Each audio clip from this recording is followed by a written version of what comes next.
I've been fighting for equality, voting rights. I started when I was 14 or 15 years old with voter registration, but I got all that from my dad's efforts as a civil rights leader.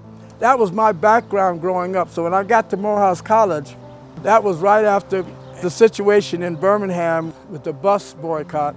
And so we started riding buses in Atlanta in the front seat too. I was a part of the March on Washington. I was the first black person to work for a daily newspaper in the South. And then I got hired by the Atlanta Falcons football team. I was the first African American to hold a position in the front office of an NFL team. And I didn't plan all of this to do. It's just things that just happened. I was just that forceful, trying to go out and do things. I wanted to be equal to the white boys, that's all. It didn't start just with Floyd. You had the young man in Georgia, you had the young lady in Louisville, and then you had the guy in Minneapolis. Those are kind of things that started me sort of reliving and thinking about some of those nightmare times. It's really like a nightmare. I can't explain how scared you get when you don't know whether this guy's gonna shoot you or not, hit you over the head with a billy club. We had dogs sicked on us. It was a big German shepherds coming at you, you know, with the teeth all showing. I mean, these are kind of things that you wake up at night sometimes sweating about. You never get over it in a way, okay? It's always there, and I think that because I saw police officers hitting people with a billy club in some of these cities, and I saw some of the stuff that they were doing, and like they shoved this 7, 8-year-old guy on the ground. You know, those are the kind of things that bring back horrible memories. And they say to me that a lot has changed, but some things have not changed. We didn't have the slogan Black Lives Matter, but we were talking about the same thing.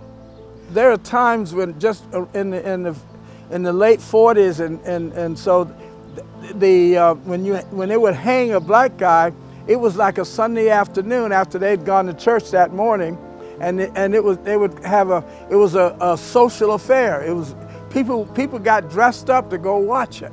What he did with his knee is the same thing a rope does to your neck. Same thing. So it was a lynching. Say his name! George Floyd! Say his name! George Floyd! Her name! Breonna Taylor! Her name! Breonna Taylor! I'm encouraged by the fact that you have a lot of diversity. We had some diversity back in the 60s, but that's what Dr. King was upset about, because the white ministers in the white churches did not join in. And they were supposed to be the Christian brothers, but they didn't join in. I was impressed with Mother Adrian, and I think that we have been fortunate at All Saints to have clergy that we've been one of the most wide open churches in the diocese almost. A lot of white folks had good hearts, but they just don't know what to do. They're scared to do it because they know that neighbor of mine or that husband or that wife or that son or daughter is going to raise holy hell. If you're a religious person, if you're a person of Christ, then you can talk about it in more than one way. We can say, good, Christ said that we all are the same. There's no Jew, there's no Gentile, we're all the same. There's no black and no white, we're all the same. We're all children of God. So what we have to do now is, as Christians, as members of All Saints and every other religious house, we have to say, that's not right. That's what I look for. That's what I'm praying for, is that people will stand up, especially white folks. Black folks can't change this. You need to talk to your white friends. You need to talk to your family.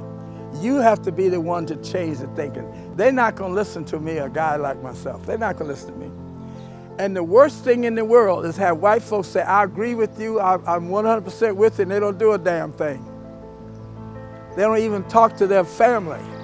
I think we need to continue to ask questions and get responses and have people talk about it. That's what I think we have to do. And that's why I would like to put a banner out front, and as I said to Mother Adrian, to say Black Lives Matter, you know.